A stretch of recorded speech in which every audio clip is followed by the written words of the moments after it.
Hello and welcome to the fourth installment of the Synapse Misfire podcast. I'm your host Chris, along with our co-host Jordan. Hello, everybody. Before, I didn't mention it in the last episode at the very beginning, but you can contact us at synapsemisfire@pm.me. Send us an email and it will be read on the show. Yeah. You can also import our new RSS feed to whatever podcasting app tickles your fancy. The link for that will be in the description. Yes, whatever tickles your fancy. Whatever tickles your pickle. I wanted to talk to you about this, Chris, too. This just popped in my head. Okay. When you said about the reading the emails on the podcast, do you think we should reply to our email sendees? That way they know when we will talk about it, because these episodes are recorded in advance. Yes. So, like, for reference, this is episode 4. We recorded this on the same day as episode 3. So, therefore, if you send in an email and reply to episode 3, you it will won't not be get read a response until episode 5. So, that'll be the general dynamic. But also, I'd like to reply to some people. If anyone sends anything in, we can send them our own death threats. Exactly. Yeah. So, all right. We got some good topics today. Yeah, we're a bit more dry on topics. We have a little less than last episode, And but a little less dynamic, but they're pretty meaty. They're Yeah. pretty meaty topics.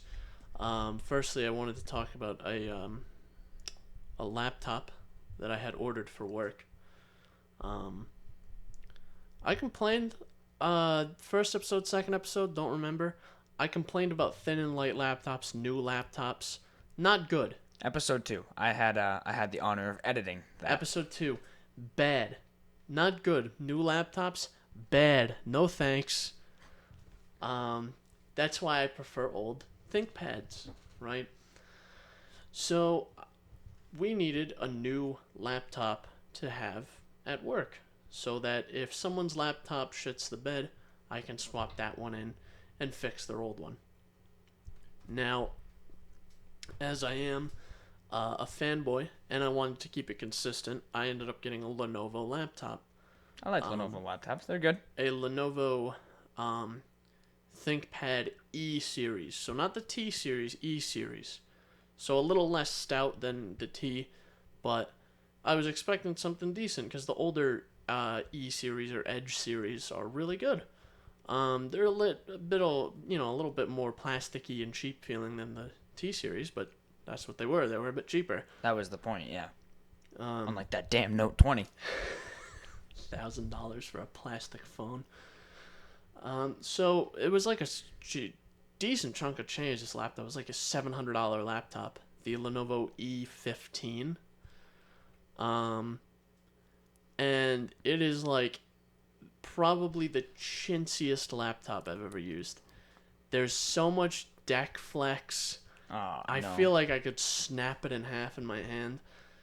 Like the T490 and like the newer T laptops, they're like all metal. Yeah, they're very rigid Yeah. and, like, stable. The only metal piece on this E15, this $700 laptop, is like a metal plate on the top cover. Nothing else is metal. None of the chassis pieces. Like at least like my T440p, there's no real metal on there, but it's all reinforced plastic. Yeah, and it doesn't feel cheap. It's like stout. Like I can't. Like the only way you're gonna get deck flex or like twist out of this laptop is if you're like punching it. Like you can like I've dropped this laptop several times. Yeah. And nothing's happened. Yeah, that's fine. So, do you have is it a glass display on it, or is it plastic, like the covering over the display? I don't even know what you'd call it. I don't know. Because it kind of feels like a plastic, because I had a Lenovo laptop with a solid glass display. Plasticky maybe? That thing used to scare the shit out of me, because I always just thought I'd flex it a little and it would just blow apart. Yeah, I don't know. This is an aftermarket display though. Oh, okay. On So this it might laptop. come with a different material. I have the original one, but it's the same idea. Same Yeah. as this. But I swapped it in. That's why I really like the old ThinkPads. I was able to swap with this T440p. I was able to swap with zero modifications, zero hardware modifications whatsoever. I was able to take the 1366 by 768 screen out and put a 1080p screen in. Yeah. How does that work with like compatibility? The laptop just recognizes it and lets There's you a set the couple res? models that work Oh, that are okay. like known good models. And there's like 3 of them. Yep. Or like 4 of them, but they're really easy to find. It's like $50 for the panel. Yeah, so it was as simple as replacing the display, and it was all set. Yeah, this the plastic rim. I don't know if you can hear it, but it's raining really hard, and thundering and lightning. And we're gonna die. We are going to flood. Yeah, we're in a basement right now, so the house is probably gonna collapse in on us. Nice. And they're gonna have to like bust out the dental records to identify our bodies. Great. But yeah, these are also really easy to work on. You just take the little plastic thing out around the display, 4 screws, unplug the cable, plug the new one back in, put the screws back, and you're good. Put the plastic piece. Yeah. Yeah. No, that's good. I mean, it's kind of how a computer should be. I feel like modular components are a good thing for consumers. You would think so. You would think so. My T420, actually, I needed a separate add-in board to make it work with 1080p. Really? Yeah, you have to like get this weird Chinesium circuit board, and you plug one end into your original connector, and you plug the other end into the display, and it works. You know, I just learned about a subreddit r/Chinesium. Oh yeah? I had a good bit of fun on there for like 5 minutes looking at pieces of Chinesium. shit, things breaking. Yeah, I mean the Chinese, they make good stuff, like cheap stuff, but very rarely is it good quality. Yeah, very rarely. So, speaking of computers, laptops, you know what they got? GPUs, CPUs. You know who makes those? Nvidia and Intel and AMD. Those guys, yeah. We're not talking about Intel. I totally just blanked on that. Not That's talking fine. about Intel at all. We're talking about AMD. You telling me and you don't Nvidia. game with your Intel HD 600? Oh yeah, I do. I game with the Intel HD Graphics 4000 on this i7 in this laptop. Yeah, it's way better than that 2080 Ti super looking stupid guy. This fucking stupid ass fucking Big chunky. 4000 CUDA core head ass fucking, you know. Overpriced paper weight. Stupid ass fucking $800 goddamn. No, but in all seriousness, yeah, we're talking about Nvidia and AMD and what's next for them. They're with making GPUs. stuff finally. Yeah, it feels like it's been a while, honestly. I know it's been like a year, but you know. Well, it's kind of been weird. Their last couple launches, like with the 10 series and the 20 series for Nvidia, because they had the 10 series, and then they just waited like 10 months or 12 months, and then they released another 10 series card. They released a 1080 Ti. Yeah. They did the same thing with a 900 series. Mm-hmm. And with the 20 series, what they're doing is like they did the original run Of 2060, and then they 80. did the supers Mm-hmm. after like a year. Was the Ti there from launch as well, the 2080 Ti? The Ti was there from launch, yes. Okay, so at least, they did that, but But they got new ones coming soon. The RTX 3000 series. whole new architecture, baby. Whole new. Ampere. Guy, don't know if you heard of him. You ever heard of amps? That's the guy. That's the guy who invented them. That's like the thing when you plug it in the wall and it goes. That's the thing. Like when you take your outlet off the wall and you got those 2 little wires. What you want to do when you find those, you want to grab one of them with each of your hands. Don't do this. So that the amperes go right through your heart, so you can feel Ampere's love in your heart as you seize and die. Please don't do this. Disclaimer. Absolutely do not do that. That is a joke. That was a joke that I just made. If you're not experienced with electrical, if you please do not touch anything it. about electricity, do not run a complete circuit through your heart. You will die. This isn't a joke. This is me being serious. You will absolutely die. But I mean, if you want to, you can send it into Synapse But if you really Misfire. want to, make sure you take an email. Make sure you take a video and email it to us at synapsemisfire@pm.me.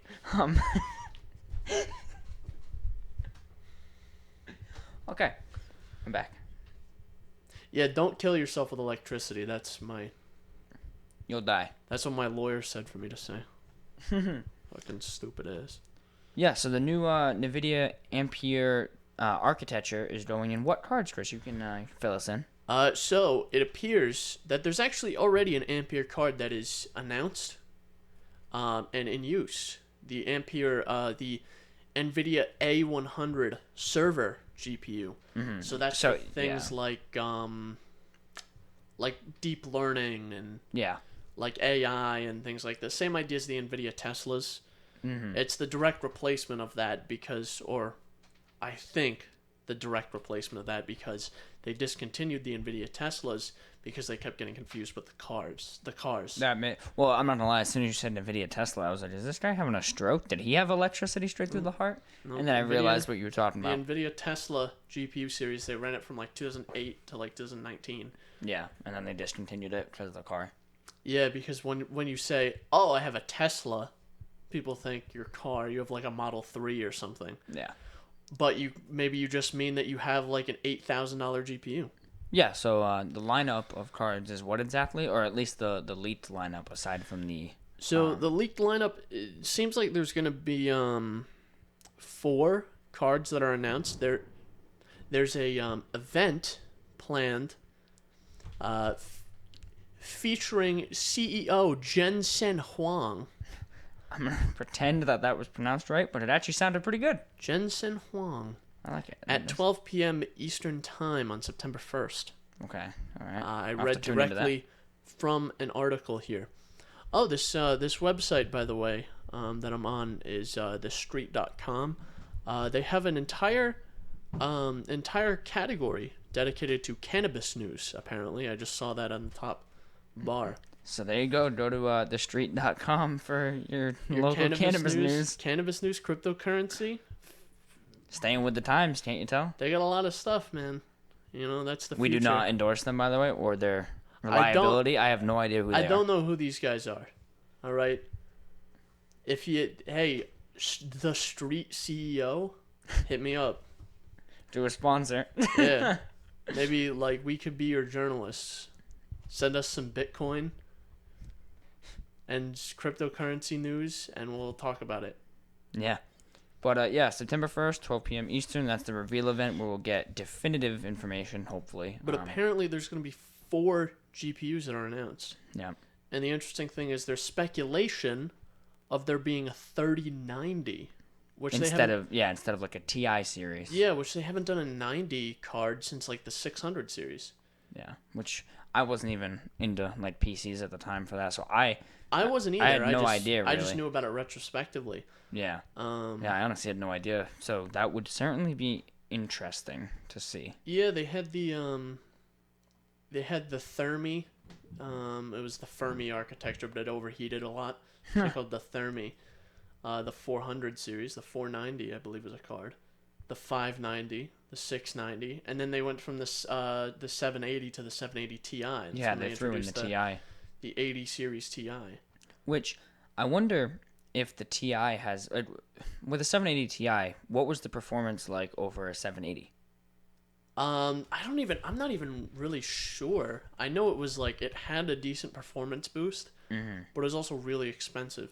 Yeah, part of me just wonders if it had something to do with like because it wasn't as substantial of a performance boost, but if you're saying it was a good enough boost, then I would be surprised why they didn't stick with the whole 90-bit. Well, and then they also launched the Titan in that same range. Yeah. So I think instead of a 790, they rolled out a Titan instead. Yeah, and honestly, if you think about it, even from like a marketing standpoint, numbers are great, but if you tell someone I have a 790 or I have a Titan, yeah, it doesn't matter what the numbers are. If they're just gonna say, "Ooh, Titan, big man, exactly. Strong man," like you say, "Oh, I have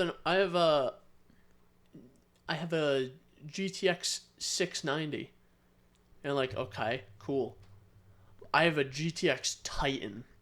That sounds way cooler. Yeah, so that might be the thinking behind that. Like, it's if you have like a fucking like when you get like a Toyota, like a Camry. And it's like turbocharged. You're like, whoa. Yeah. The person who's buying it has no idea what it means like to have a turbocharged car. Their ape brain goes, hoo, hoo, hoo, hoo. Turbo fast. Turbo. Basically. And we had discussed this off set. about the Ampere cards and a potential Titan card this generation. Yeah. And the naming, because you had mentioned the Titan and the Titan Well, from. yeah, because there was the Titan, which I think they ended up just calling the Titan. Yeah. And then I think they renamed it to the Titan Black. I don't know if they were separate cards. I'm not sure. And then they had like the Titan Z, and then the Titan X again, Yeah, and now they have the RTX Titan.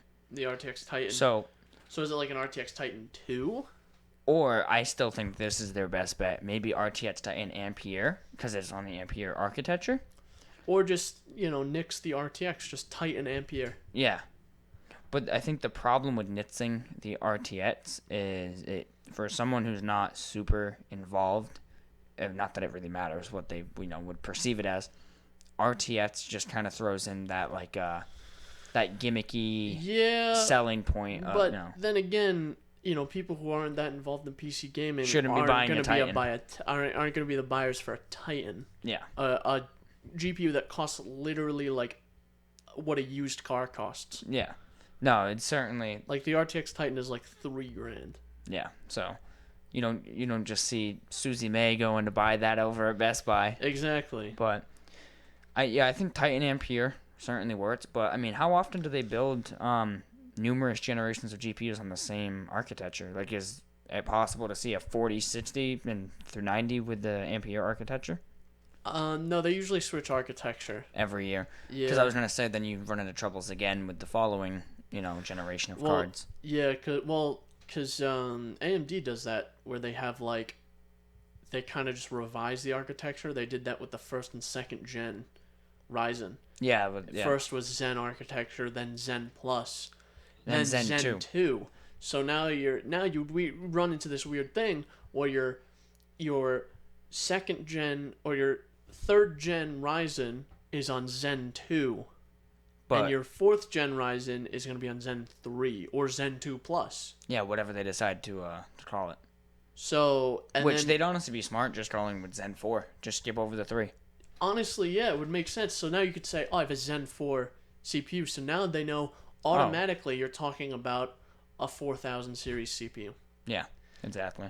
Sometimes you just got to realize as a manufacturer that you screwed up with naming something and to just kind of bite the bullet. But then again, the naming schemes for Nvidia and Intel don't make much sense either. Yeah. I mean, I thought Nvidia did pretty good up until they started throwing in Titan. And if you think about it, if I told you what's better, a GTX 1060 or a 1070, I mean, you kind of know what you're getting into. Intel, on the other hand, they're also a little weird with it, like you said. Well, because then now you have there's different prefixes. You have 10,900K. Yeah, like a 10900K or a 10980HK or whatever. Yeah. Or XK or whatever. Or my i9 9900K, And then they had the 9900HK. Yeah. Which had the 5 gigahertz base. Yeah, it's confusing. Yeah, I'd say CPUs are the worst for that. AMD's doing that too. They're doing 3800 or 3700, 3800, and 3900. But and then they have XT and stuff. Yeah, right? XT. Which essentially you don't really get much performance boost out of it, and I think it's just to take up more shelf space. Yeah, I mean, I'll be honest with you. I didn't think I'd ever have to see an ETS again ever since I finished algebra. I was really hoping I didn't have to. I can hate letters. God damn you, letters. You suck. But back to the Nvidia GPUs, apparently there's going to be 4 announced, so I don't know if they're going to go whole hog. They're going to do a Titan, a 3080 Ti, a 3080, and a 3070. Mm-hmm. Or if they're going to go 3090. Or just Titan. What if they just don't? They do 3060, 70, 80, and Titan. Yeah, maybe they just nix the Ti of everything. I guess what they've been trying to do is just trying to streamline their lineup down. Yeah. What they did was they nixed a lot of things, like the Ti series for the 50 cards. I don't think you can get a 50 series Ti. No, like a 1650 Ti.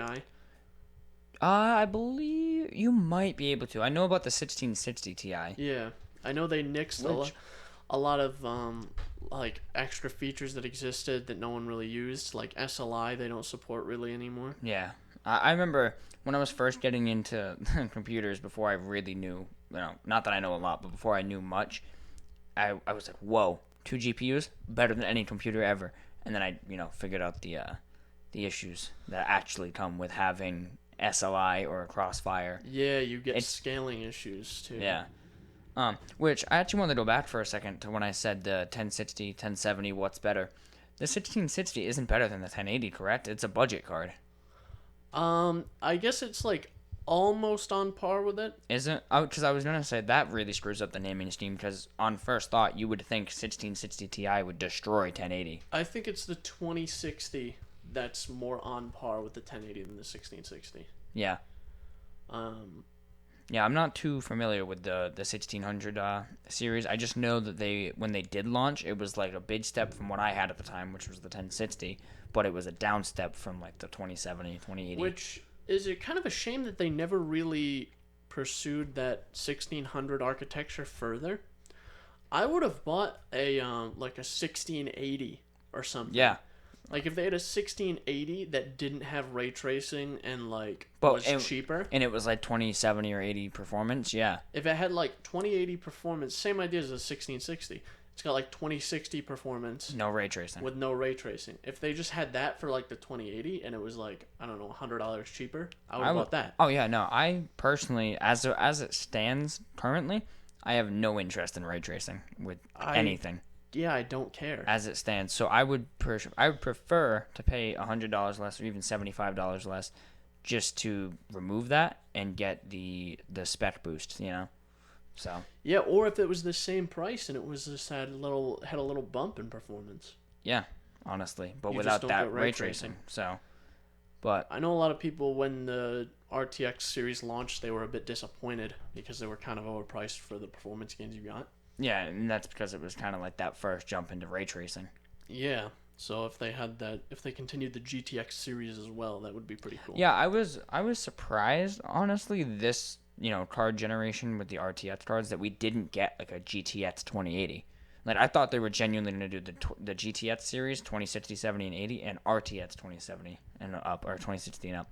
Or yeah, even if they stuck with the 1600 series. Yeah. Well, this is before this. Like when the 20 series first came out, that's what I thought it was going to be was RTX and GTX. They have RTX and GTX. But then yeah, of course, once the 1600 series came out, I kind of hoped they'd pursue that GTX dream of getting rid of ray tracing, at least for the sake of price. Yeah, not even just entirely getting rid of ray tracing because it's inherently very interesting and it looks really good. It looks really good when it's implemented well, but the problem is there's like 8 or 9 games that use it. Currently. I'm gonna pull up a list of every game that supports ray tracing.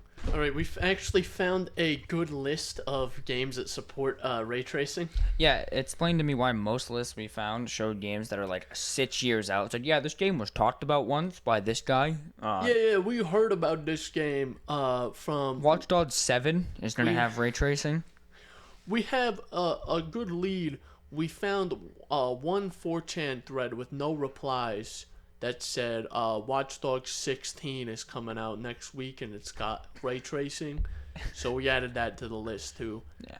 But no, we finally found a valid list, so Chris can read that off. It is Battlefield 5, Call of Duty Modern Warfare, Control, Deliver Us to the Moon, Mech Warrior 5 Mercenaries, Metro Exodus and the DLCs, Minecraft, Quake 2 RTX, Shadow of the Tomb Raider, Stay in the Light, Wolfenstein Youngblood, and that's it. That's 11 games. That's 11 games for your brand new $1,000 2080 Ti.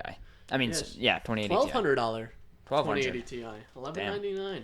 And I'm not saying that ray tracing isn't amazing. That's definitely not what we're saying. It looks good. I'm not saying they should stop pursuing the technology. I'm just saying that I don't care about it right now. Yeah, in its current state, I'm not one of those people that has the free money to just, the Titan RTX comes out, I can just spend it because I'm a PC enthusiast. I want my, a good bang for buck, and I know that Nvidia is not necessarily the way to go, in some cases with bang for buck, but, I want some bang for my buck. It's interesting that you should say such a thing, because it seems that AMD is coming out with something big, like Navi. a big Navi. Yeah, have you heard of it? Big Navi. Big Navi. Which, funny enough, I wanted to ask you a question, Okay. Mr. Chris. Do you think Big Navi will have ray tracing, seeing as the next gen consoles have ray tracing in their AMD based? I would assume so. I think so, because they don't have anything right now. Had I to guess, because what's the last high-end GPU they did? The Radeon 7? 7, yeah. I think that's what it said, the 7 XT or something, 7 something. Just the Radeon 7, I believe. Was it? Yeah. And then beyond that, they've had like the 5700 XT, which is really good for what it costs. Yeah, but it's not their big But I blowout. want a top-of-the-line GPU. I don't want a bang for the buck GPU. You want a 2080 Ti competitor. Yeah, or a Titan RTX competitor. Why the hell not? Exactly. And I remember they had, when they originally announced their Vega GPUs, like the Vega 56 and the Vega 64, and they were like so good, but then they came out and they were kind of underwhelming. Yeah, I was gonna say, I almost remember hearing of Vega being like a kind of a colossal failure. It was really underwhelming. Yeah. But I think with all the CPU money they've been getting, Yeah. I mean, there's no reason they can't return to the GPU game, I think. Oh yeah, and we had talked about it, about the new architecture, the RDNA 2. Yep. That really gives them, the room to take that CPU money, like you said, and really go big on this big Navi. Well, because it's not that they're just going toe for toe, with Intel. They're going like leaps and bounds ahead of Intel. Yeah. With CPUs. Oh yeah. And if they can go toe to toe with Nvidia, there's no reason why they can't go leaps and bounds ahead of Nvidia. Yeah. With the way they, the amount of blood they squeeze out of their chips, Yeah, they man, what's been happening on the CPU side is amazing, because I feel like it was like flipping a switch. Like I feel like for the longest time it was like, you have an AMD processor, what do you play Minecraft at 13 frames per second? And yeah, then all AMD of a was sudden, always the budget. Yeah, and then all of a sudden it just turned out, it was like, I have an AMD Ryzen 7 that outperforms your i9 10900 or a 9900K. Yeah. Like what? Like I mean, that's insane. For the same price as a 9900K, you can get a 3900X. It's got 4 more cores, 8 more threads. It's amazing. It's honestly, what they've been doing is the reason that I'm thinking of my next build being AMD based. I've always been Intel and Nvidia with my PCs, but yeah, if you jump ship, if they lock down the GPU marketplace, or at least, like you said, made leaps and bounds, hell yeah. I will absolutely get an AMD GPU. Yeah, I'm all in on AMD. If they can do what they seem to be doing in the CPU marketplace, but in the GPU, then yeah. But it seems I'm reading through some rumors right now. And it seems that given Big Navi will be a high-end graphics card, we'd not be shocked to see it sit around the $700 mark. So 700-ish. It's pricey. That's a pricey GPU, but if that's going against the RTX 2080 Ti, which is $1,200. Well, but it seems that the RTX 3080 is going to be out that's true. Before Big Navi. So now if Big Navi knows this, they can do a last minute boost in their performance. Yeah. And a last minute drop in their price. Well, yeah, that's a similar situation, not to bring it to consoles, but that we're seeing with the Xbox Series X and the PS5. It's like they're both afraid to announce prices, because when one person announces, or one company announces prices, say Xbox is like, yep, sits 60 or sits 50, Sony can just say, yep, sits 100. There you go. And now, by de facto, they're $50 cheaper, so why wouldn't you get a PS5? Yeah, that's a good point. So it seems like it might be the same thing here, where Nvidia will come out and they'll say, yep, we have a 3090 or 3080 Ti or Titan, and it's $1,500. And then with how pricey 20 series was at launch, a 2080 Ti was like, it's still like $1,200. Yeah. And that's for one directly from Nvidia. If you want a third-party one, like a EVGA EVGA or something, you are looking at like a $1,300 or $1,400 GPU. Yeah.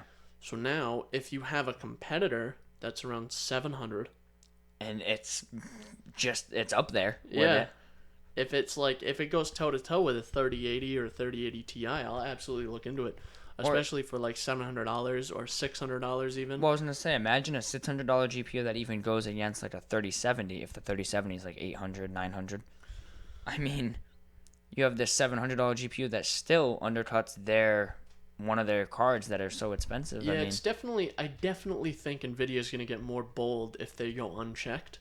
Yeah. Because this happened with Intel's where they went unchecked for so long that everything was so expensive. Oh yeah. And now AMD came up and said, we can do that, but better and cheaper. Yep. And more now cores. you can see how much they scrambled to get things in order. And they're still not right. Yeah, I mean, monopoly is always bad for a consumer. It's always bad. You monopolize anything, and the consumer will inevitably lose. Yeah, and I can understand like why they have big, expensive GPUs. Oh yeah. Like I understand why there's a need for a RTX Titan for $3,000. Yeah, understandably. Like I don't need that, but when you put that in the consumer space and you're charging $3,000 for it, when you could charge $2,000, yeah, and you would still make a profit, That's where something or a company like AMD can come in and actually completely turn the tides. Yeah, like where we that have that 3080 Ti might have to be $900 instead of $1,500. Now we have a new RDNA GPU that outperforms your $1,200 GPU or your $1,300 GPU for $700. Yeah. Which I think is gonna be AMD's play. Just simply because, like I said, they've been getting so much CPU money. Yeah, they have a lot to back it now. And they can up their production, and they can, actually make something of themselves. Yeah, exactly. Yeah, I think this will be the biggest comeback since like Rocky. Yeah, it'll definitely be something, and it's definitely something I'll be looking out for. Absolutely, like I said. Yeah. But if it was as much of a flop as like the Vega 64 and the Radeon 7, I don't know. That'll be pretty embarrassing for It would a company. But like you said, I mean, seeing the strides they made in the CPU market and how quick, I don't think it'll flop. I just don't think it will. I mean, I'm not saying the Radeon 7 was a bad GPU. It's just that they couldn't meet market demand, and it was just kind of a flop because everyone already had their 2080, yeah, 2080 Ti, whatever. So now you launch them around the same time. People aren't rushing out to get their 2080 day one or 3080 day one. They wait. So now to see what you pull out. 2-3 weeks later, AMD says, "Oh, we got this new RDNA thing." Well, I'm gonna get that, obviously. Yeah, if it performs as well, yeah. That's one of the advantages, certainly, over Nvidia they have, is that it seems like they're releasing after. So that's certainly that's always a good thing on their side. So, Well, because they know how to undercut it. They know how to do it. and they can see the response from the consumer. Yeah. Or they could see, like, for the longest time, Intel had directly on the die of the CPU, they had like a thermal paste that would interface with the thermal interface material that would eventually interface with your CPU cooler, and it started overheating, and there was all kinds of heat issues, and even with a lapped CPU and liquid metal, it didn't work right. Yeah. And so AMD can see this, and then, we got to do a solder TIM so we can get it to the heat spreader. Yeah. Yeah, they can, like you said before, make like last-minute performance boosts. They can also do design changes. Yeah. It gives them a nice little insight into, the way the market's going. I think that could be big. Yeah, it could be big Navi, that's for sure. It could be huge Navi even. Listen, guys, we were going to announce big Navi, but it turns out we're going to announce colossal Navi. Gargantuan Navi. So we're talking about all these powerful GPUs, but you need some games to play, right? You need that high frame rate, high fidelity gameplay. Yeah, that was a pretty smooth segue into some video games. We're going to talk about video games. Which, surprisingly, for a tech podcast that revolves around PCs and gaming, we don't talk about individual games very often. Video ironically. games. So we're talking about some video games. I don't know if you ever heard of them. You get a joystick, couple buttons, do some stuff, talk to some stuff, stare at screen for some time. Yeah, exactly. You watch your social life fall around you as you slowly lose friends and lose touch with reality. Do not play The Watcher 3. And you don't shower for weeks on end, and eventually you just forget to eat, and you realize, oh, I haven't been breathing for a while, and you slowly fade from existence into an ethereal plane. And that's my experience with The Witcher 3. Yeah, that was me. That was me putting like 200 hours into a Witcher 3 save. But no, in all seriousness, we have a couple games we want to talk about. First thing first, we'll start off with Deathloop. Deathloop. I just heard about this game today. I brought it up. But I've watched the trailer, a couple things, and it looks actually really good. I was a big fan of Dishonored. Which this is, if you don't know, made by the same developers, and it also has very similar like art style, gameplay style. Yeah, it's very like steampunkish, like Dishonored was. Yeah. I quite like Dishonored. I was a good game. I liked how it played. I liked how you could play in a couple different play styles. Yeah. Where you could go all aggressive and start swinging your sword and cut people's heads off, or you blow can people up with grenades and or you can like sit back, hit someone with a sleep arrow, and carry him into an alleyway, throw him in a trash can. Yeah, I'm a huge Dishonored fan. I loved the first game. I loved the second one even more. Death of the Outsider, which was like a standalone game. I liked it a lot. I actually, funny enough, I am currently reading a Dishonored book, one of the novels by Chris Adams, I believe his name is. Imagine reading a book. Listen, shut up, you big Navi bastard. Wow. But yeah. So Deathloop seems to be almost, I don't want to say a spin-off Dishonored because it's not, but it takes a lot of elements from Dishonored. First of all, it's a first-person action adventure. It could very well be in the same universe, I think. Yeah, I actually wanted to talk about that a little bit, but basically, if you don't know Deathloop, it's imagine Dishonored. That, a Deathloop. It's exactly that. Imagine Dishonored, where you have first-person action adventure with potentially some stealth, it looked like in the trailer, and you have powers. Just like Dishonored, very similar powers, but also there's a huge focus on guns. And I don't know if you picked this up in the trailer that we watched, modular guns. So it showed a scene in the trailer. They have two pistols. The character put one pistol behind the other and made a submachine gun just by putting them behind each other. They like morphed together. So it seems like it's going for like a very steampunk, very kind of futuristic at the same time with the technology. So, Deathloop basically seems to be a lot of elements from Dishonored. You get the first-person action-adventure, quick movement, powers, but there's a heavy focus on guns. Dishonored's a lot about traps and a sword, and then you have a gun, but that's about it. And heavy focus on stealth and powers. This game seems a little more all-out with guns, modular guns, full auto machine guns, snipers. Yeah. There's a bit more focus on range, so very interested. Yeah, like I said, it definitely could be set in the same universe, I think. Yeah, now that you mention it, I feel like I had thought about that because that game was actually revealed at the PS5 reveal. So if it was like the same universe, just like 50 years later. Yeah, so I could see that. Yeah, it was leaked, not leaked. It was shown a while ago, like I said. So, now that you mention it, that does make a lot of sense. That maybe it's a futuristic Dishonored.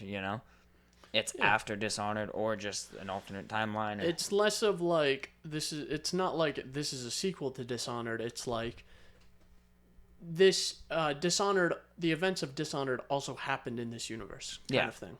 It all takes place in the same world. Like it all happened, but like that was a long time ago. Yeah, and if you couldn't tell from the name, as Chris also mentioned, the game is Deathloop. It's about a death loop. So it seems like the main character is one of many assassins that are, on this island doing some things, and their goal is to hunt him, the main character. And I use him, the main character, loosely because the trailer kind of alludes to possibly a female main character. Or multiple main Or characters. yeah, like another character that's female, not the same character, but as a female, but like another character that's a female. Yeah.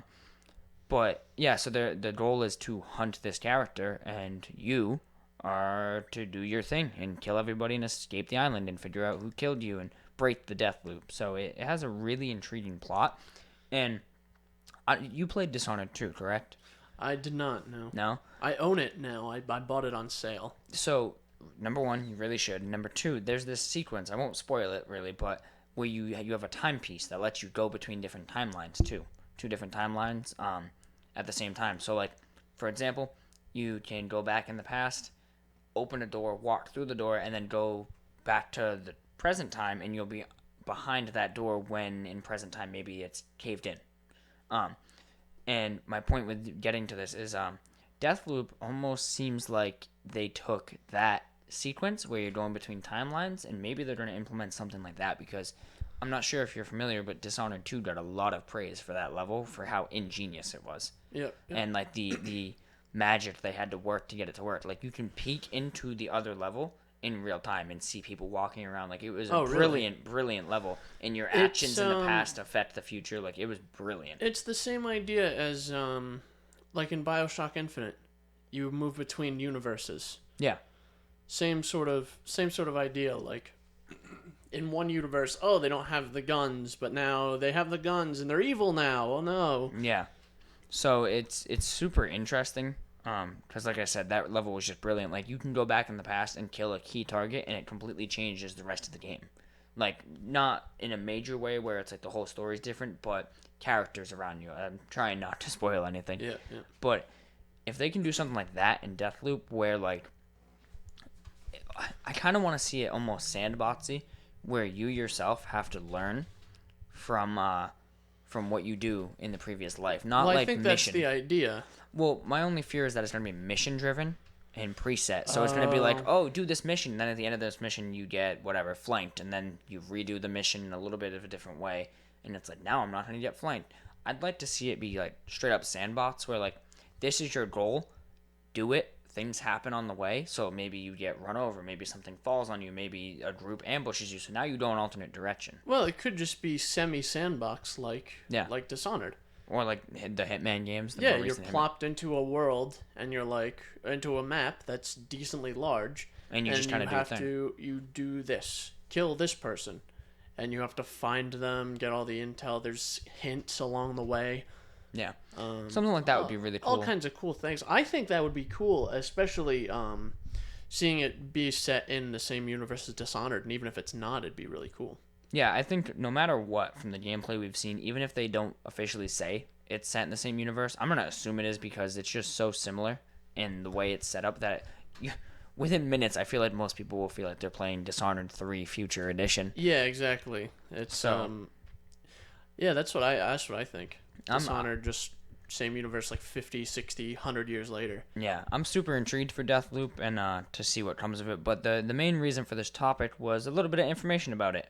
It's a PS5 exclusive for the console side with a PC release. So it'll release on PC and PS5 from the sounds of it. Yeah, the trailer did say it's PS5 exclusive for a limited time. Yeah. And then it'll go to PC.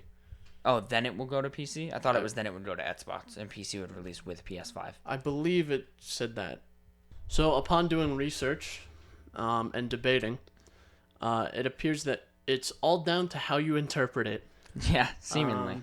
The language is vague at the end. It says, the end of the trailer, it says console exclusive for a limited time, PS5 also available console, on PC.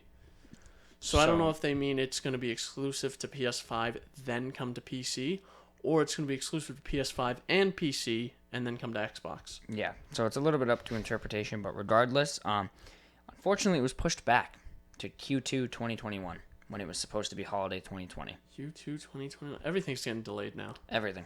Because of makes me scared for Cyberpunk. Yeah, like that's already been delayed 18 times. Yeah. But I mean, there kind of is like a contagion, as I said, first episode going around. Yeah, there's a little thing going on that doesn't seem to be affecting much, but it's Yeah, happening. like a small scale thing going on. No, but in all seriousness, yeah, a lot of games are getting delayed, and at the end of the day, I look at it, if Deathloop or Dying Light 2 or any other game that's delayed is going to be better for it, whatever. Yeah. It sucks because I'd love to, play Deathloop, but at the end of the day, if there's going to be a better game for it, that's what it's got to be. Yeah, I'd rather see it not rushed because of, the virus. So we brought up Cyberpunk 2, that's been delayed like 8 times. Yeah, quite a bit. But there's some somewhat new stuff. They have the life paths. Which seems very awesome. That seems actually incredibly cool. I don't know if it's going to be the same idea as like The Witcher 2. You could take 2 separate paths. I don't know if it's going to be the same idea as that. You can take 3 separate paths. I imagine that'd be way too much because you pick at the beginning of the game. Yeah, between 3, Nomad, Street Kid, and Corpo. Yeah, so Corpo, you're like a big corporate guy, big wig, Yeah. And you start fighting back. Street Kid, you're a street kid. Yeah, you're just kind of running the streets, robbing people, breaking into houses. Nomad, you just happen to blow through Night City. Yeah. Yeah, basically that seems to be. Granted, with CD Projekt Red, I'm sure there's a lot to it. There is a lot to it. It's not as simple as like, oh, okay, I'm going to have, slight differences. It seems like there's a lot to it. There's definitely some potential where you had that I see in like Bethesda games, like in Fallout. You can kind of create your own sort of character and your own lore for your character. I like the idea personally of playing as like the Corpo and just being like a kind of like American Psycho sort of, where you're like a big corporate big wig, but you're also like insane and you like kill people. Yeah. I'm interested to see how it'll affect the story. Because it seems like inevitably you end up in kind of the same position. But I just wonder how different it'll be. Like how maybe characters will treat you different. Maybe the game will be harder one way than the other. I'm not sure. But if anyone can pull something like this off, CD Projekt Red. Oh, absolutely. They've proven it. There's no question about it.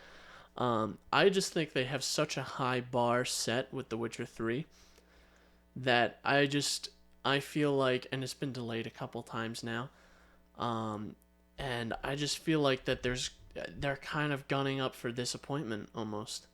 Yeah, I was talking to some friends about that, and we had mentioned that it seems like there's just so much here that it's kind of its potential might end up being like No Man's Sky. Where it was, well, the thing with No Man's Sky, It was a small indie develop. it was I guess CD Projekt Red is relatively small. Well, yes, but not after The Witcher 3, I don't think. I'm pretty sure they've grown substantially. Still relatively small. Yeah, compared to something like Ubisoft. Yeah. They have, but with No Man's Sky, a lot was promised, and almost none of it was delivered on. Yeah. With CD Projekt Red, I have a lot of faith that what they've promised so far will be delivered on. Yeah. Yeah, I mean, I have a lot more faith, obviously, than I would like just some random game. Yeah, exactly. But like if Ubisoft was making this game, I would have no faith in it. yeah, Ubisoft, they can make great games, but they tend not to lately. So honestly, they've really cleaned up their act in the last few years. In the last few years, yeah, they've gotten better. It's not like they crank out 10 out of 10s every time. They don't knock it out of the park every single time. But they crank out a lot of average games. Like games that are fun to waste your time in. Yeah. Like Far Cry 5. Like, I don't care at all about the story or anything. It's just a really fun game. Yeah. Versus something like The Witcher 3 where like you were in there. Like I was into that lore. I was there. Exactly. Like it's fun too. I'm not saying Witcher 3's not fun because there's a story. No, it's fun, but it also engrosses you in this great story. And you're in this world and you meet all these fancy characters. Same with Red Dead 2. That's why they're like, that's why those games are 10 out of 10. That's definitely Red Dead 2 actually like topped my list of favorite games ever. Like The Witcher 3 was up there, and Red Dead 2 surpassed it just because of how real all the characters feel. Yeah. And I feel like CD Projekt Red could do that as well. They can write characters, you know. Oh yeah, no, they have a little bit of experience with that. Yeah. No, but in all seriousness, I really just hope that. I was talking to Alex about this, funny enough, the guy who sent in those that email. Yep. That, I'm really just hoping that they don't have launch issues, because I think that would Yeah. be a huge bummer. You waited 7 years, 8 years for this game, and it comes out, and boom, doesn't launch on PC at all. No one can play it on PC. Or I don't think console won't have launch issues usually, besides buds, because consoles are consoles. But on the PC but side, you look at how the past few Rockstar games have launched. well, I was just gonna say Red Dead 2 didn't launch for like a week on Yeah. PC. Absolutely fantastic games. GTA 5, at least the story mode, and Red Dead 2, again, the story mode. Both fantastic games. Like GTA 5's probably like a solid 8 out of 10. Yeah. Red Dead's like a perfect 10 in my book. In my book as well, yeah. Not saying that it's incredibly innovative like gameplay wise. It's the same. It plays like a Rockstar game, but the story The is adventure, so good. The yeah. adventure you take, the character progression is phenomenal. But those are both like really good games, and they both had issues on launch. Oh yeah, many issues. So So I imagine you're probably gonna get the same sort of you thing. might get the same issue. I think. Yeah, it has me like kind of nervous, because there's one thing I hate about PC gaming, and it's that launch day hiccup. I know It's so bad. There's definitely, for a fact, the game is gonna knock it out of the park. I know for a fact. I have full faith in CD Projekt Red. There's no way that they can be in development of a game for so long and have it be bad. Well, what's interesting is like Red Dead 2 was in development for like close to the same amount, and obviously I think Rockstar is certainly a bit bigger than CD Projekt Red. Yeah. Yeah, Red Dead 2 was 2011, I believe. I mean, sorry, Red Dead 1 2011, and then Red Dead 2 was 2018. So it's 7 years. Yeah. This game was announced 2012, we saw, right? Mm-hmm. And if it releases in 2020, well, there you go. There's 8 years. So they certainly have put all their time and effort into it, that's for sure. Yeah, and I mean, they've at least been actively building the game over the last, 2 years, 3 years. Yeah. You know what was intriguing, too? So, The Witcher 3 came out in 2015. Cyberpunk announced in 2077. And me and Chris actually rewatched the trailer, the original trailer for Cyberpunk. And we both noticed, this tonal shift with the way the game expresses itself. Absolutely. And it's almost like they released The Witcher 3 and completely changed the game to fit with The Witcher 3, which is incredible. I love that. They took so many elements, it seems, from The Witcher 3. Yeah, more the open world style where, I mean, The Witcher, I don't know about The Witcher 1, but The Witcher 2 is definitely it wasn't closed off, it wasn't linear, but there was 3 separate areas that you ended up going to. Yeah. It was split into 3 parts, and there wasn't really a cross between those areas. Yeah. So, besides the loading screen. well, not even. You're in the first area, you do what you got to do, and then you move on to the second and area. you can't go back at all? No. Oh, okay. So it's like Sandboxy almost, but bigger. Sort of, yeah. You just have a set of missions in a specific map, and then you move to a different map, and you have a set of missions there, and yeah. Whereas The Witcher 3 is you have a set of missions in one area, and you can go everywhere else. You can go back. You can go. There's obviously parts of the map that are locked off. You can't go back to Kaer Morhen until you're brought back there in the story. Yeah. Or you can't go to Skellige until you pay the guy and go. Yeah. So I definitely could see something like that. That shift with Cyberpunk, because obviously in 2012 they didn't have a game to show. Yeah. Now they have a game to show. So I think there's a definite tone shift, and I think it tries to do the same thing, or it does the same thing that Rage 2 wanted to do, but it does it good from what I see. Yeah, from what I see, everything looked good. Rage 2, not so much. I own Rage 2 on PS4. Yeah. Yeah, I bought it on PC and I played about an hour and then I refunded it on Steam. Yeah, I spent about 20 minutes playing the game. Simply because I would have played more, but there's a very heavy like negative acceleration on the controller stick, and it just makes the game pretty much unplayable. Like Yeah. there's just the controller at this you're moving the camera around and it feels too fast and too slow at the same time. Yeah, so. And it trips you up. But honestly, I like the vibe, I like the world that they built, and if it's almost somewhat similar in in Cyberpunk, obviously it's Cyberpunk, so it's supposed to be the future. Yeah. But if it's the same sort of vibe, which it seems like it is, I like that. I can dig that. Yeah, no, for sure. And the other thing about Cyberpunk, this was a piece of news that I actually brought to Chris's attention, was there seems to be this new cutscene camera system. So from the sounds of it, all cutscenes will be in first person, which I remember this was kind of leaked in the past because there was this huge issue on the internet because Cyberpunk devs said there was full-on first-person set scenes. So all the soccer moms got real upset on the internet. So yeah, based off that, the camera being in first person in cutscenes, it appears that you'll be able to look around in each scene. So say you're having a cutscene where your character is talking to some other character, and you're looking for something they stole from you. You might be able to look behind them and see, oh, it's behind them on a cabinet. But that will open up a new opportunity where you kind of maybe force your way in. But on the same token, if you're just someone who just looks around a lot in cutscenes, the character you're talking to might find you suspicious and change their answers, change how they react.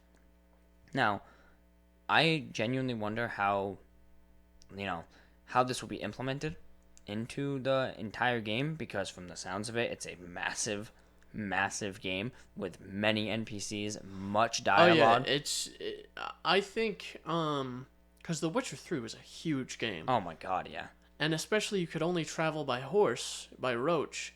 Well, there was fast travel too. Yeah. But I never used it. You could travel by... No, the world was just too good. Yeah, you could travel by your horse, and that's it. So the world feels that much bigger. Same with Red Dead 2. Yeah. That map is obviously huge, but it feels a lot bigger because you can only travel by horse. Yeah, you're not going 700 miles an hour on a jet in GTA 5. Look how small the GTA map feels when you get in a jet. Exactly. You can cross the GTA map in like 6 minutes in a jet. But like every time you go on an excursion in Red Dead 2, it's like a 3 in-game day thing. Yeah. Like it's like every journey takes like 25 minutes because now you're going to the quest. Oh, there's an event happening. Okay, better do that. Oh, I gotta fight some guys. Oh, there's guys over here that want to kill me. Shoot them, whatever. And I want to go fishing. You're all traveling by horse, and it's like, oh wait, I'm up in the north area. I can get the white Arabian horse. So you're traveling all by horse, and then you're in the cold, then you find this horse. It's a great thing, amazing world. Yeah. I think Cyberpunk's going to do the same thing, only with more of a city aspect of it. Yeah, that's a good point. I just wonder how they'll implement that, that cutscene. I do like that, and I definitely think that's possible. It's definitely a possibility, because I feel like there's something similar to that in older games, although it's more like a scripted thing. But it's definitely possible. I definitely could see that happening because a lot of games have dynamic dialogue. A lot of bad games have dynamic dialogue. Oh, yeah, no, for sure. So, from what I expect from CD Projekt Red, there's definitely going to be something there. Yeah, I just wonder if you're going to fall into that place where, like, you're looking all around and then the person says, like, hey, asshole, what is your deal? Get out. And then all of a sudden, 2 hours later, you do the same thing and it's the same dialogue with a different actor saying the same line. Or if it's genuinely going to be like character to character, you know what I'm saying? Like more varied by that character's attitude. It'll definitely be varied between like more major characters. Yeah, but I'd imagine like little peasants on the street are going to be doing the same shit. I mean, you probably have thousands of NPCs in a game like that. Oh yeah. You gotta reuse dialogue somewhere. Absolutely. Even Red Dead 2 does it. That's just a fact of life. Absolutely. Witcher 3 does that. Yeah. Skyrim does that. Fallout does that. Every game. A lot of games do that, unless they're I'm playing through Ghost of Tsushima right now. Does it? Yeah, Does the same thing with peasants.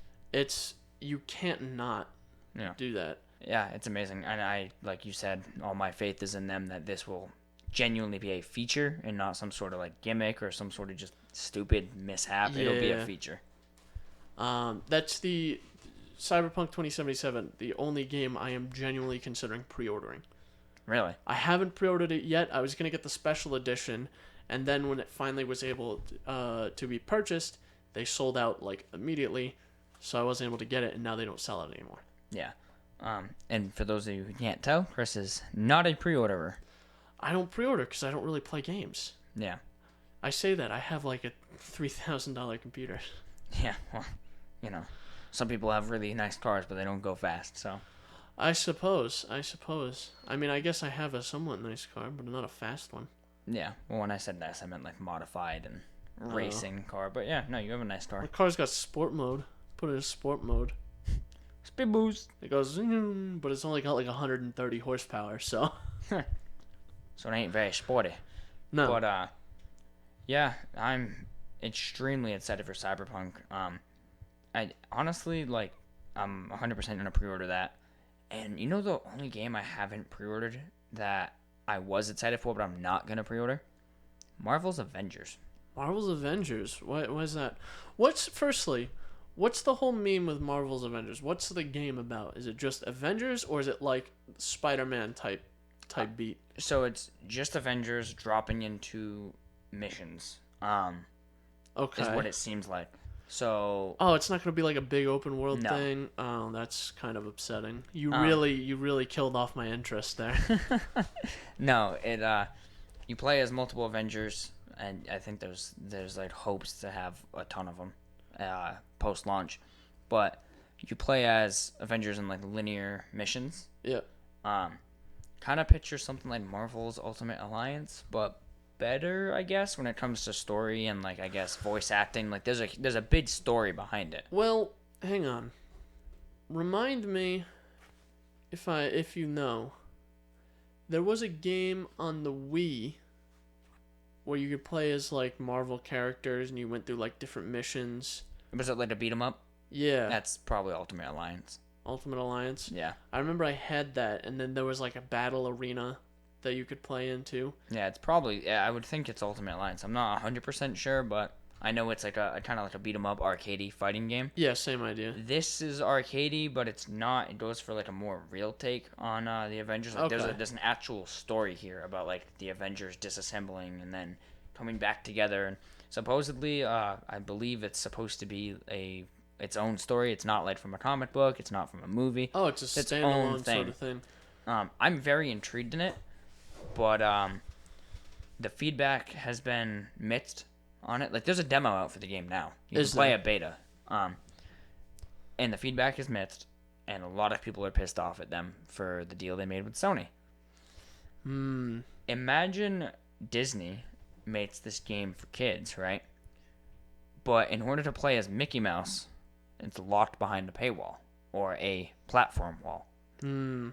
They did that with this game in the sense that they took Spider-Man, who arguably is the favorite superhero of, like, the most favorited superhero, most well-known, and he's a PS4 exclusive character.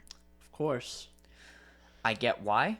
I understand why it would be a PS4 and not Xbox, but it's also bullshit. Absolutely. Why just don't include him in the game then? Yep. And I haven't looked into it much, but it seems like there's other characters that might be exclusive to other platforms. And my biggest, this is my main gripe with this ordeal, is from the looks of it, they went out of their way to make every character play different.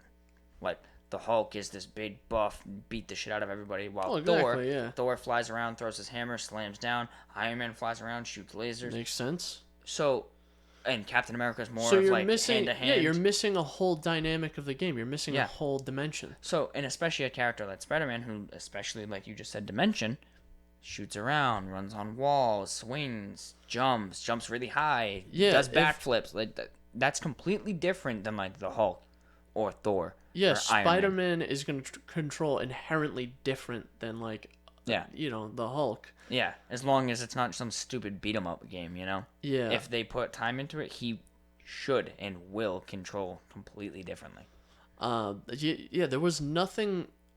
I think some of the best movement in any video game was just swinging around on your webs in the Spider-Man PS4 game. Yeah. That's a fantastic locomotion system. I Oh, quite absolutely. like that. So I think being locked behind a platform wall, definitely upsetting. Definitely very upsetting. Certainly. I hope Sony can kind of get the stick out of their ass and let it license it to other platforms. Yeah, and part of what upsets me, and I already know that this is still a bad decision on my part because technically, like what a lot of people are doing, a lot of people are just straight up boycotting the game. They're just not getting it because of this. However, I'm the type of person where I'm not gonna do that. But what I am doing, unfortunately, because I'm an idiot, is I'm not getting it on PC anymore, and I'm getting it on PS4 Of course, yeah. because, as I mentioned before about Spider-Man being a fan They favorite got to many, you by the balls, you know. literally because Spider-Man is literally my favorite superhero ever out of DC, Marvel. I had a shitload of Spider-Man stuff back in the day when I was a kid. So, unfortunately to me, if I'm going to get the game, I will have to make that sacrifice with the PC to PS4 and suck it up, and at least I get the character that I Yeah. want. I think I was Spider-Man like 4 or 5 years in a row for Halloween. Dude, I was Spider-Man for like 12 years. From like the age of 6 to like the age of 18. Chris. I was Spider-Man. No, but I was genuinely Spider-Man for like 4 to 6 years. Yeah, I was Spider-Man definitely like more than 3 times. Yeah. I was Spider-Man for a long time. So this is kind of, it's not necessarily heartbreaking to me because, I'm in the position where I have a PS4. But to someone, maybe someone plays on Xbox. Maybe it's some young kid that plays on Xbox that was really looking forward to this game. Now they can't get that Spider-Man character. Or maybe just your PC Master Race average douchebag that just wants to play the game is now pissed off about a game. Or, I mean, not that I am one of those PC Master Race douchebags. I do own consoles. I have a Switch. I have a PS4.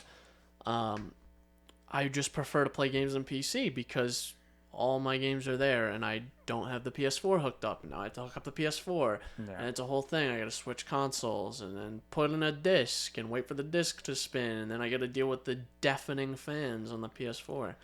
Yeah, well, to me, like, it's not about... And I have to deal with the frame rate, the god-awful frame rate. I was just going to say, it's not about the, the setting up the PS4 or anything for me. The problem for me is, well, yours is set up, so... Yeah, I own a high-end PC that I built specifically for gaming. So, yes, I want to be able to run this game at 144 or at least 60 FPS or like 100 FPS.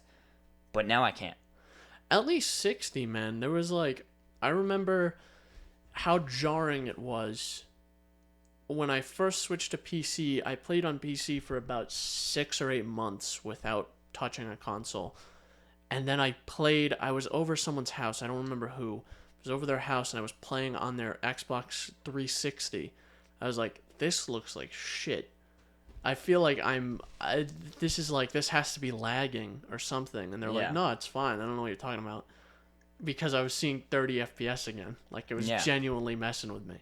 Yeah, that's the thing. It's like one of my biggest things about, like, this game was I was really looking forward to, bumping up the graphics settings and getting this nice, smooth experience. Yeah. And, I mean, I guess the only good thing I can think of is now if I'm getting it on PS4, more than likely it'll be running better on day one because it's optimized for PS4. There's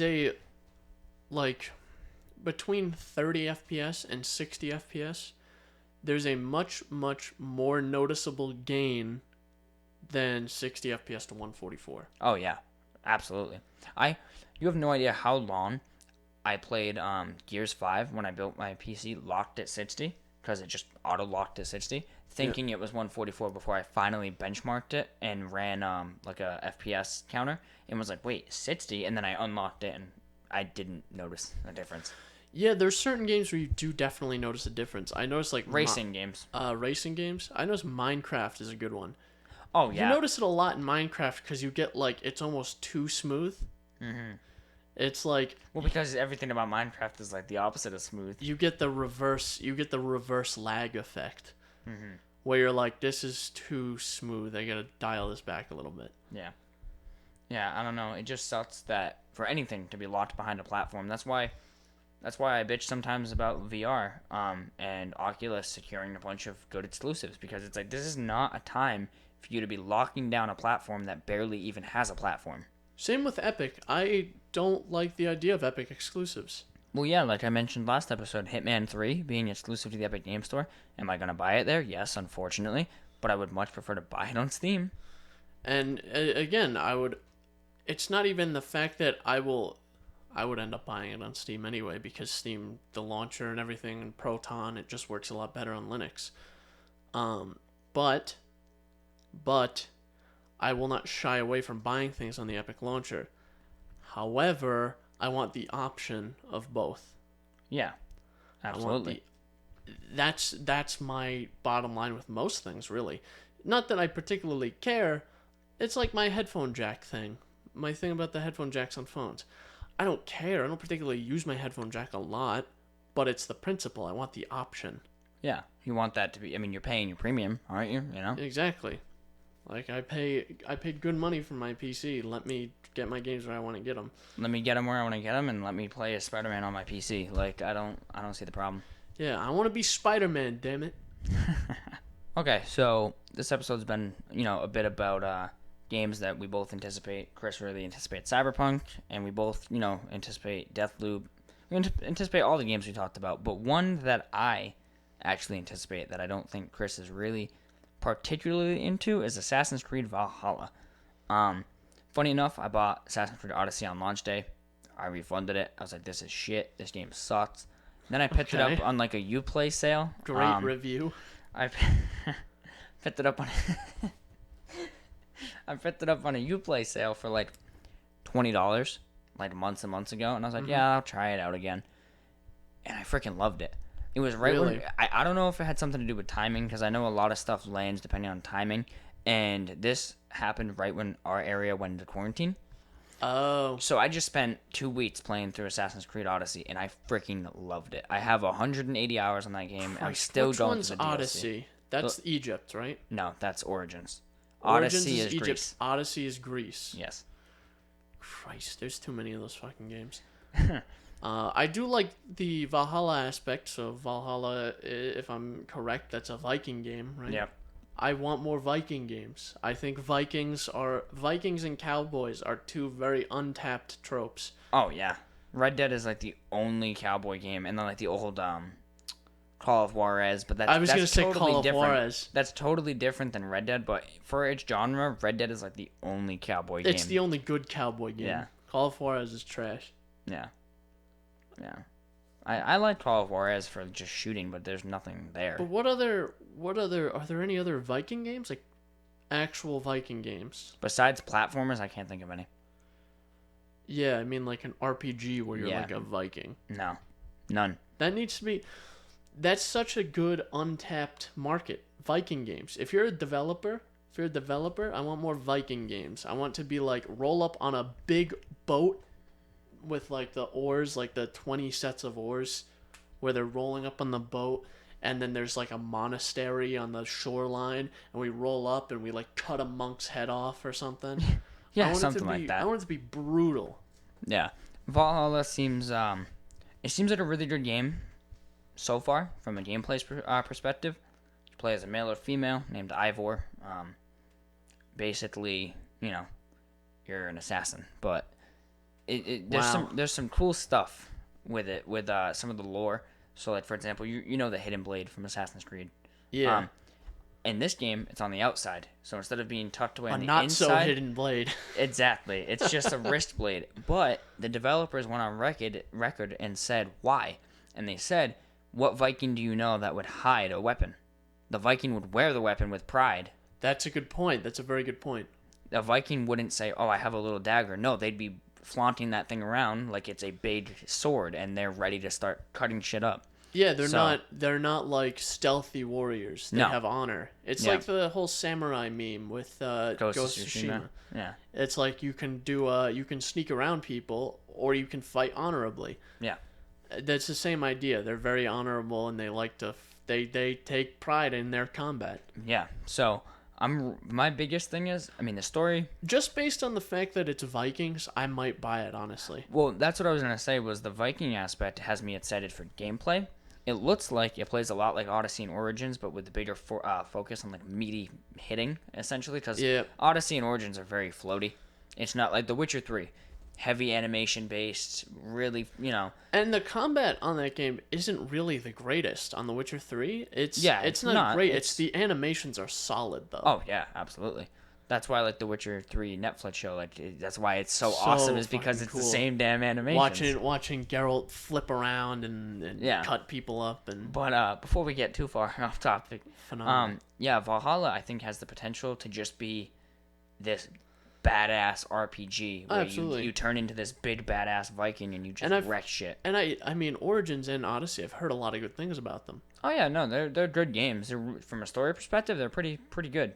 Especially Origins, I hear. I didn't really finish Origins, but I finished Odyssey, and Odyssey had some weird shit go down. But I don't even want to talk about it. The ending is worse than Far Cry 5. Really? Yeah, but Okay. But that's also the thing about Odyssey too is the DLC kind of is like the next chapter. The de facto ending. Yeah. Almost. Yeah. It's kind of just like the next chapter where you get a little bit more fulfillment out of it than the base ending. Or it's like The Witcher 3 is like it already has a really good ending. Mm-hmm. But then Blood and Wine has a really good ending. Yeah. Like it's the de facto end of It's the like, story. yeah, that's the end of Geralt's story. Yeah. If you haven't played Witcher 3, I haven't convinced you, play it. Absolutely. Fantastic game. Do it. Especially if you're gonna buy it, 100% you gotta buy the expansions. Hearts Oh, of Stone, 100%. very good. Blood and Wine, I would say as good as the base game. Oh yeah, absolutely. Just as good. You're in a different map, just as good. Yeah. But yeah, from a gameplay perspective, Valhalla has it. I think it has the potential to be first of its own brutal Viking game. I like a Viking game. I want Viking games. Yeah, and from a story perspective, I mean, Odyssey had a decent story. Origins has a really good story. I think they could nail it for its own story. I think they've kind of lost it for the whole Assassin's Creed thing. Like, I feel like this game should have genuinely been called Valhalla. Yeah, don't they have, honestly, because what's the last Assassin's Creed game I played? Assassin's Creed 2, maybe? Yeah, with Ezio. Did you play Revelations, where it was like his conclusion? I didn't play Revelations. I played like maybe 2 or 3 hours of Assassin's Creed 2. Yeah. Do they still have that meme where you're like in the thing and you like go in like the machine The and Animus. then you're an assassin, or is it just you're an assassin? Let me put it to you this way. They have that meme, but they don't give two goddamn shits about it. I mean, they didn't give 2 shits about it in Assassin's Creed 2. I don't know why they would give a shit about it in Well, Assassin's no, Creed but 85. Assassin's Creed from the start until Assassin's Creed 3 all had a story behind the scenes for Out of the Animus. But, spoiler alert for Assassin's Creed, I believe, 3, they killed the main character. Oh. And now it's just some random bitch. Like, it's literally this random girl named Layla that just is doing archaeological research. I don't even know what the fuck I just said. And it's just her getting in an animus to experience what those people went through so she can find hidden objects. That's it. Oh, That's okay. basically it now. So, no, Is it tied to cutscenes, or do you have to like play as her? And I it's a was whole just going to thing? say, you know how in the old games you'd have to, like... You have to play You as the don't. guy. What's his name? Dante or something? Desmond. Dante's Devil May Cry. But in, like, Odyssey, don't have to at all. Thank God. I think there maybe was one scene in Odyssey where it, like, gets you out and it's, like, 5 minutes. That was the weakest part of the game. Yeah. I was like, I remember the beginning of Assassin's Creed 2. I'm like, I just want to play. Oh, yeah. I want to play. I don't want to walk around as this dumbass. But, I want to play the game. with Origins is a little bit more of getting out, but literally, like, in the older games, you'd get out and then you'd have to do some stuff. In this game, you can basically get out and get right back in. It just lets you. alright. It's fine. It'll be like it'll be the main character or one of the main characters on the outside saying, "Oh, you should take a break." So then it'll make you get out, and then you just click on it again. You go right back in. Like, Weird. it's weird. I think it's so you can kind of experience like what they put outside, but it was bad. Like, the main game is what you want to play. So Valhalla, from a story perspective, I think you can tell a really good Viking story. Fuck all the current time stuff. That stuff Exactly. sucks. But I think Well, I a know- Viking story would be awesome. Also, before you say anything, I forgot to mention this. You run a town. Oh, really? Yes. I quite like that. I You like that a lot. you manage a town with supplies and people, and I think even like the layout. I like that a lot. I definitely will be keeping tabs on the game. I Yeah. probably won't buy it day one, but I'll probably buy it down the line. Yeah, it seems like a good game, and one of the things we saw was there's not many traditional side quests, interestingly enough. They're kind of going for like a Red Dead 2 approach. Like world events Yeah. is what we read, right? Yeah, it was like world event. It was encounter based, so like you'd come across someone bleeding and you have to help them, and that's your side quest. But it's not like, oh, this NPC wants to talk to you. You go and they give you a quest. I think it's definitely interesting if they do it right, where that Yeah. leads to like an actual quest rather than like an encounter. Yeah, that's what we had talked about. Because Like, Red Dead 2 has side quests. You have the side and missions, and you have the random encounters. The even random GTA 5. encounters, yeah, same Yeah. idea. The random encounters in both of those games was like it's like a 30-second thing Yeah. or a minute and a half thing where you like find someone, they give you a whole spiel, and you drive them home in Yeah. GTA, or like Help a woman on horseback. yeah, exactly. You see a woman getting kidnapped, and you gotta get her back to her house. Yeah. And even then, with GTA, I think it was GTA 5 that did this.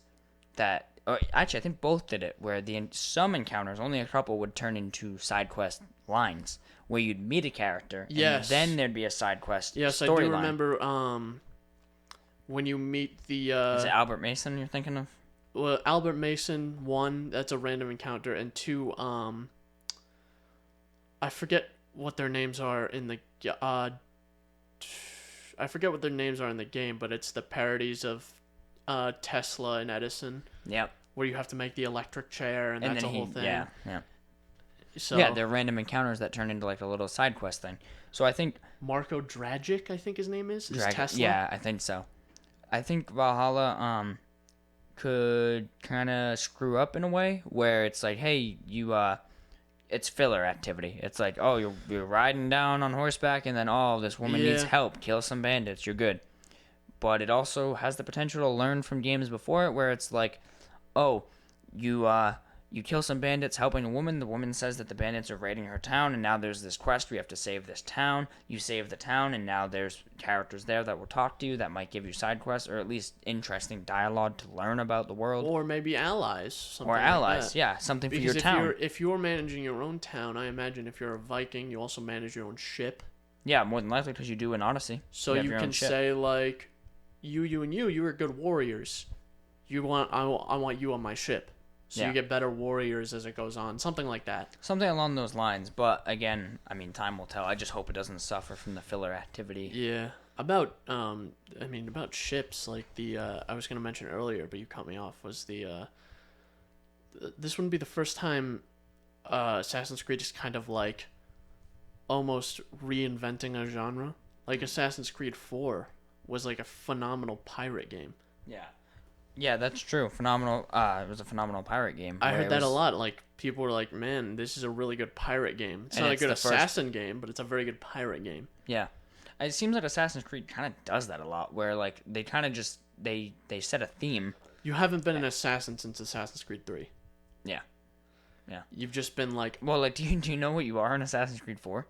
you're just some schmuck. You're a pirate who killed an assassin and took his clothes to blend in to complete a I do bank remember heist. that. Okay, so I did play Assassin's Creed 4. I played like the first 20 minutes. Yeah.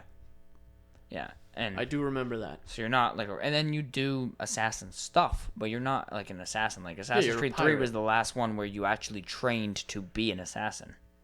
Or at least the last one I remember. I forget about Unity, to be honest. I loved that game, but it Really? had a lot of issues, and I completely forget about it. A lot of But- people complain about Unity. I just don't know about the story. A lot I of know them it was complain really about it about a buggy. technical perspective. Yeah, I don't know about the story. Was that what was that one set in? France, I think. France. Where the fuck is Notre Dame? Oh yeah, because I got it free after the whole thing burned down. Yeah, where's Notre Dame? Is that France? I think so. Yeah, it was there. We probably sound like uneducated mongrels right now. And you wouldn't be wrong. But yeah, you play as like Arnold Dorian is his name, and I think he's like I literally don't remember it. I played this when the PS3 like for 4 first came out. But you play as like Arnold Dorian. And I forget if he's an actual assassin or if he's just kind of a guy who gets betrayed and becomes an assassin. It is France. See, we're not uneducated. Fuck you. What is France? Yeah. I looked it up specifically so I could correct us if we were wrong. Yeah. So Unity was good in my eyes. I thought it had some good gameplay. I loved Syndicate. Syndicate was really good. What was Syndicate about? London. Steampunk. You have guns. You drive horse and buggy. Not bad. Grappling hook. That was fucking amazing. You play as Jacob and Evie Fry. They're two twins. You can switch between the two of them. It was actually kind of the first one that implemented like a female and male character dynamic, except for the new ones. It's the same character, but male or female. These are two different, well-written characters, and it was awesome. Because they had this dynamic going on where Evie was like the stealth master, and Jacob was like, yeah, let's walk in there and slice some motherfuckers up, you know?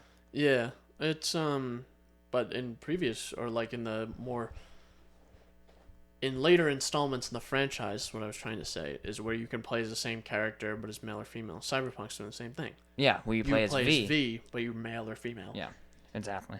So regardless, those are some games that we're pretty damn excited for. And some graphics cards that we're excited for, even though we can't afford them. That is true. I'm gonna sell my kidney.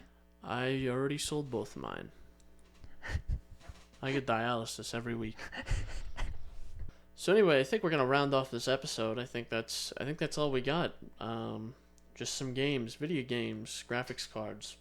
Yeah, talked about some games we're excited for, and then, like I said, some graphics cards that we're excited for. It looks like I have to sell both my kidneys so I can fund both of us, but, you know, sacrifice I'm willing to make.